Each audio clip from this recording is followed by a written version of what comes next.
Bonjour à toutes et à tous et bienvenue dans cette nouvelle vidéo dédiée à l'organisation de données dans Excel. Dans cette vidéo, nous allons explorer deux fonctionnalités essentielles, le tri et les filtres.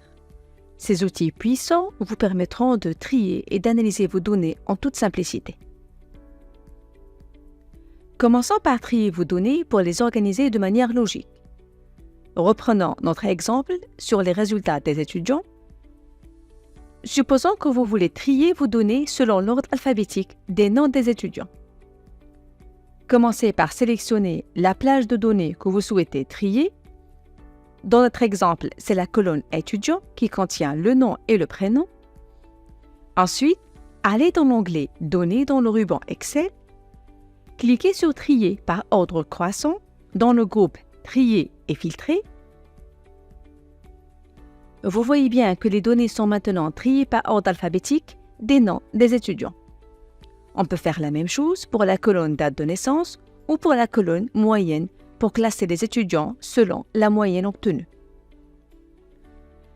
Contrairement au tri simple, l'utilisation du tri personnalisé sert à trier vos données en fonction de plusieurs critères.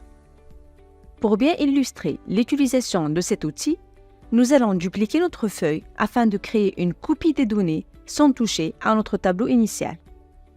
Nous allons ajouter une colonne intitulée « Filière » en supposant que ces données concernent deux filières, SMP et SMI. Supposons que nous voulons trier les résultats des étudiants d'abord par filière et ensuite par leur moyenne. Voici comment faire. Commencez par sélectionner le tableau en entier. Toujours dans l'onglet « Données », cliquez sur « Tri personnalisé ». La boîte de dialogue « Tri personnalisé » s'ouvre. Tout d'abord, triez par filière en choisissant « Tri par ordre croissant ». Ensuite, cliquez sur « Ajouter » et choisissez « Moyenne » en ordre décroissant pour avoir la moyenne la plus élevée en premier. Cliquez sur « OK ». Les données sont maintenant triées par filière et au sein de chaque filière, ils sont triés par la moyenne de chaque étudiant. Passons maintenant à la fonction de filtrage pour afficher uniquement les données qui vous intéressent. Sélectionnez la première ligne des en-têtes des colonnes. Allez dans l'onglet « Données » dans le groupe « Filtrer et trier ». Cliquez sur « Filtrer ». Cela ajoutera des flèches de filtrage à vos en-têtes de colonnes. Utilisez le filtre sur la colonne « Résultats » pour afficher les données qui correspondent aux étudiants qui ont un résultat VAL. Cliquez sur la flèche de filtrage dans l'en-tête de la colonne « Résultats ». Un menu flottant s'affiche. En bas du menu, décochez « Sélectionnez tout ». Puis, cochez « VAL ».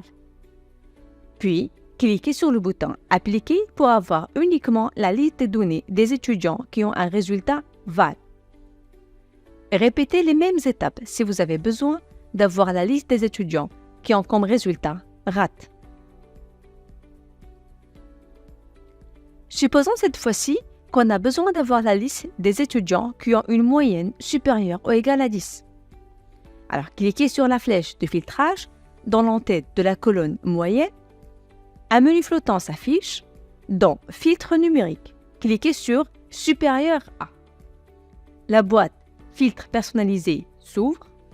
Choisissez Supérieur à égal et insérez la note du filtre. Puis, cliquez sur OK.